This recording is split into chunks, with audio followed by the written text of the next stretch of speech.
अस्सलामु अलैकुम वरहमतुल्लाहि वबरकातुहू। अन अब्दुर्रहमान इब्न औफ क़ाल समिअतु रसूलल्लाहि सल्लल्लाहु अलैहि वसल्लम यक़ूल क़ाल अल्लाहु अना अर्रहमानु व हिय अर्रहीम शक़क़्तु लहा इस्मम मिन इस्मी मन वसलहा वसलतुहु व मन क़तअहा क़तअतुहु। रवाहु Abu Dawud. Abdurrahman bin Auf रदियल्लाहु ताला अन्हु कहते हैं, मैंने अल्लाह के रसूल सल्लल्लाहु अलैहि वसल्लम को फरमाते हुए सुना, आप कह रहे थे कि अल्लाह रब्बुल आलमीन ने फरमाया, मैं रहमान हूँ और ये रहीम है। जो मैंने उसके लिए नाम अपने नाम से चुना है, तो जो उसको जोड़ेगा मैं उसे जोड़ूंगा और जो उसे काटेगा मैं उसे काटूंगा। ये रवायत इमाम अबू दाऊद रहमहुल्लाह ने बाबु सिलतिर रहीम किताबुज़ ज़कात के तहत उसे ज़िक्र किया है, यानी किताबुज़ ज़कात में रिश्तेदारी को जोड़ने का बयान। इस हदीस से, इस बाब से ये भी पता चलता है इमाम अबू दाऊद का ये बाब बांधना इस बात की तरफ इशारा है कि ज़कात और इसी तरह से सदक़ात अगर एक तो सवाब का काम है, वाजिब है, ज़रूरी है और नेकी का काम है, उसके साथ साथ अगर रिश्तेदारों पर किया जाए तो उसमें अजर दुगना हो जाता है और बढ़ जाता है। सुनन अबू दाऊद में हदीस नंबर 1694।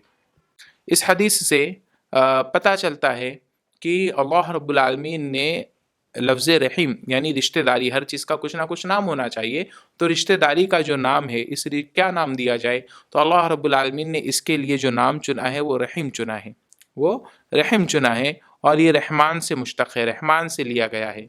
पता चला कि लफ्ज़ रहमान ये अरबी नाम है।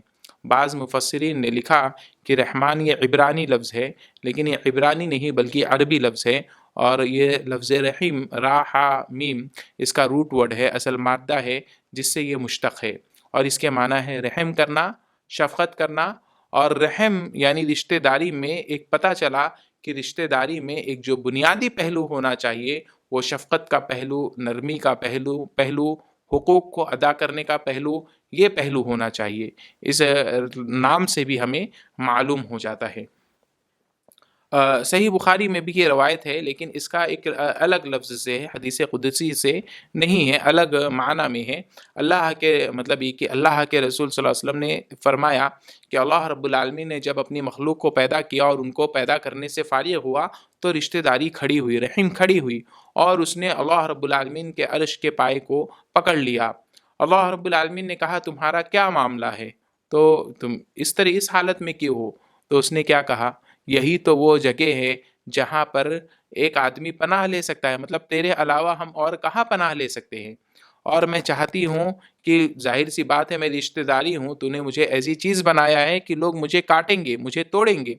अल्लाह रब्बुल आलमीन ने फरमाया, क्या तुम इस बात से राज़ी नहीं हो कि जो तुझे जोड़ेगा मैं उसको जोड़ूंगा और जो तुझे काटेगा मैं उसे काटूंगा? तो उसने कहा, क्यों नहीं। अल्लाह रब्बुल आलमीन ने कहा, तो ये मकाम और मर्तबा तुझे दे दिया गया। फिर अल्लाह के रसूल सल्लल्लाहु अलैहि वसल्लम ने फरमाया, अगर तुम चाहो तो पढ़ो, फ़हल आसैतुम इन तवल्लैतुम अन तुफ़सिदू फ़िल अर्दि व तुक़त्तिऊ अरहामकुम। तो बहुत ज़्यादा मुमकिन है कि जब तुम्हें ज़मीन में हुकूमत अता कर दी जाए, पावर दे दिया जाए, तुम्हें ताकतवर बना दिया जाए किसी भी तरीके से, तो तुम ज़मीन में फ़साद फैलाओगे और रिश्तेदारी को काटोगे। क्या ये आयत हकीकत नहीं है? हकीकत है, बिल्कुल हकीकत है कि आज के ज़माने में आप देखें कि कई सारे लोग हैं कि जब उनके पास माल आ जाता है, दौलत आ जाती है, या कहीं की कोई हुकूमत हुकूमत इस माना में कि कहीं के कोई मालिक बन गए, कहीं पर कोई तरह मामूली सा पावर उन्हें मिल गया, कहीं पर गलबा अता हो गया, या माली तौर से वो मजबूत हो गए, या किसी एतबार से वो मजबूत हो जाते हैं, तो वो पहला दो काम बहुत ज़्यादा लोग करते हैं, फसाद करना, लोगों को परेशान करना, अजियत पहुंचाना और इसी तरह से रिश्तेदारी को काटना। वो रिश्तेदारों से दूर रहने लगते हैं, रिश्तेदारों से कट कर रहने लगते हैं और इसी तरह से कभी कभार माल आ जाए तो सोचते हैं अब सामने वाला कहीं कर्ज ना मांग ले या कि किसी तरह की मदद ना मांग ले। अल्लाह रब्बुल आलमीन ने जो हुकूक रखे हैं उस हुकूक की अदायगी से वो दूर भागने लगते हैं। अल्लाह रब्बुल आलमीन ने इस चीज़ को हराम किया है कि रिश्तेदारी को काटा जाए। रिश्तेदारी को जोड़ना वाजिब और ज़रूरी है और रिश्तेदारी को जोड़ना भी ऐसे है, अगर सामने वाला रिश्तेदारी काटता है तब जोड़ा जाए। वह मुकाफ़ी लैसल वासिलु बिल मुकाफ़ी, रिश्तेदारी को जोड़ना ये नहीं है कि आप अदला बदली करें, अगर वो आपके साथ अच्छा करता है तो आप भी अच्छा करें, अगर वो आपको तोहफ़ा देता है तो आप भी तोहफ़ा दें। اگر وہ آپ کے ساتھ خیر خواہی کرتا ہے تو آپ بھی اس کے ساتھ خیر خواہی کریں۔ یہ رشتہ داری کو جوڑنا نہیں ہے، یہ تو بدلہ ہو گیا۔ رشتہ داری کو جوڑنا اصل یہ ہے کہ اگر وہ اللہ کے رسول صلی اللہ علیہ وسلم نے فرمایا لیس الواصل بالمکافی، ادلا بدلی کرنے والا، بدلے کے بدلے میں کرنے والا، یہ رشتہ داری جوڑنا نہیں ہے۔ رشتہ داری جوڑنا تو یہ ہے کہ جب وہ تم سے رشتہ داری کو کاٹے تو تم رشتہ داری کو جوڑو۔ اگر وہ آپ سے ناراض ہوتا ہے، آپ پہل کیجئے سلام کرنے میں، آپ پہل کیجئے تحفہ دینے میں، آپ پہل کیجئے اس کے گھر پر جانے میں، آپ اس کے ذریعے سے کمتر نہیں ہو جائیں گے۔ لوگ یہ سمجھتے ہیں کہ میرا مقام نیچا ہو جائے گا، میری ناک کٹ جائے گی، میری شان و شوکت میں کمی آ جائے گی۔ اس کے ذریعے سے کمی نہیں آتی ہے۔ ما تواضع احد للہ الا رفعہ، جو بھی اللہ کے لیے تواضع اختیار کرتا ہے، خاکساری اختیار کرتا ہے، اللہ رب العالمین اس کے درجات کو بلند کر دیتا ہے۔ لہذا اللہ رب العالمین نے اس حدیث میں واضح کیا کہ جو بھی رشتہ داری کو کاٹے گا، جو جوڑے گا، اللہ رب العالمین اس کو جوڑے گا، اس کے معاملات کو بہتر بنائے گا، اس کے دنیاوی امور کو اللہ رب العالمین آسان کر دے گا۔ لیکن جو رشتہ داری کو کاٹتا ہے، اللہ رب العالمین ایسے شخص کو کاٹ دے گا، اور جس کو اللہ رب العالمین کاٹ دے یقیناً وہ تباہ اور برباد ہو جائے گا۔ یہ دنیا میں اس کا بدلہ ہے، آخرت میں بھی اللہ رب العالمین نے رشتہ داروں کے حقوق نہ ادا کرنے والوں کے لیے بڑی وعیدیں بیان کی ہے۔ لیکن دنیاوی طور پر ایسے لوگوں کو اللہ رب العالمین سزا دے دیتا ہے کہ وہ لوگ دنیا میں ہی اس کا انجام دیکھ لیتے ہیں۔ لہذا ہمیں چاہیے کہ رشتہ داری کو جوڑیں۔ اللہ رب العالمین کی صفت سے مشتق ہے لفظ رحیم، اور اس رحیم کے معنی کو سمجھے کہ رحیم کا معنی ہے رحمت کرنا، شفقت کرنا، نرمی کے ساتھ پیش آنا۔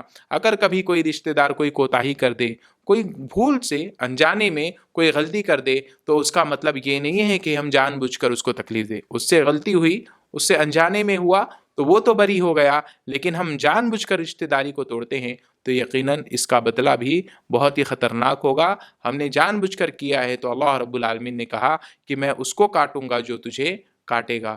تو رشتہ داروں کے حقوق کو سمجھے، جو بھی حقوق بنتے ہیں سب میں پہلے والدین کے حقوق، اپنی اولاد کے حقوق، بھائیوں کے حقوق، بہنیں کو حقوق، بیوی کے حقوق، یہ بنیادی حقوق ہے، چچا کے حقوق، خالہ کے حقوق، ان تمام حقوق کو سمجھنے کی کوشش کریں اور جانے شریعت میں کیا حق اللہ رب العالمین نے رکھا ہے اور ہر طریقے سے ان کی ادائیگی کی کوشش کریں۔ اللہ رب العالمین ہمیں توفیق دے، آمین۔ والسلام علیکم ورحمۃ اللہ وبرکاتہ۔